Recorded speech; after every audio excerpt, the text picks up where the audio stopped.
School assistant social select అయ్యాను. మా ఇద్దరం కుటుంబంలో అక్క చెల్లెలు ఇద్దరము సెలెక్ట్ అయ్యాము. చాలా ఆనందంగా ఉంది. అసలు ఈ జీవితంలో ఇలాంటి కళ నెరవేరుతుందని అనుకోలేదు. 2018 నుంచి డిఎస్సి కోసం వెయిట్ చేస్తూనే ఉన్నాము. నెక్స్ట్ ఇప్పుడు డిఎస్సి వేయకపోతే ఇంకా మేము అర్హులం కాకపోయి ఉండేవాళ్ళం. బాబు గారిని గెలిపించుకున్నది కేవలం డిఎస్సి కోసమే.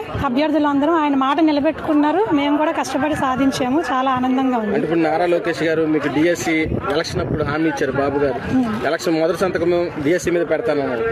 మీకు ఈ డిఎస్ ఇప్పుడు సీఎం గారి చేతుల మీదుగా మీరు తీసుకోవడం మీకు ఎలా అనిపిస్తుంది? ఇది చాలా అరుదైన సంఘటన జీవితంలో గనక చాలా ఆనందంగా ఉంది. వైసీపీ వాళ్ళు మాట్లాడుతున్నారు సరిగ్గా డిఎస్ నిర్వహించలేదు అది ఇదని మాట్లాడుతున్నారు. మా కుటుంబంలో మేము నలుగురం ఒకటేసారి సెలెక్ట్ అయ్యాము. ఎందుకంటే జెన్యూన్ గా ఇచ్చారని అనడానికైతే కదండి. మేము అక్క చెల్లెళ్ళు ఇద్దరము, ఆ చెల్లి మా ఫ్రెండ్ అందరం ఒకటేసారి సెలెక్ట్ అయ్యాము. ఓపెన్ కేటగిరీలోని హైయెస్ట్ మార్క్స్ తోని. అందుకే చాలా జెన్యూన్ గా జరిగింది. అంటే కొంచెం మంది అంటున్నారు వాళ్ళకి కావాల్సిన వాళ్ళకి పోస్టులు ఇచ్చుకున్నారు. అది లేదు అలాంటిది ఏం లేదు. అసలు అంతా జెన్యూన్ గా జరిగింది. 100% జెన్యూన్ గా ఉంది. Merit list, response sheet, selection list, call letters అన్ని కూడా వెరిఫై చేసుకోవడానికి క్యాండిడేట్ లాగిన్ లో పెట్టారు. సెలక్షన్ లిస్ట్ పెట్టినప్పుడు మన నెంబర్లు ఉన్నాయి, మెరిట్ లిస్ట్ లో నెంబర్లు ఉన్నాయి. అవన్నీ కూడా మనం టాలీ చేసుకుంటే మాత్రం ఇది ఎక్కడా కూడా తప్పుగా జరిగింది అనడానికి ఆధారాలు లేవు. అంటే ఇన్ని పోస్టులు ఇస్తారని మీరు అసలు అనుకున్నారా? ఊహించలేదు. ఒక 10,000 దాకా ఇస్తారేమో అని అనుకున్నాము, కానీ 16,000 ఇస్తారని ఊహించలేదు. అంటే ఇప్పుడు సీఎం గారి చేతుల మీదుగా మీకు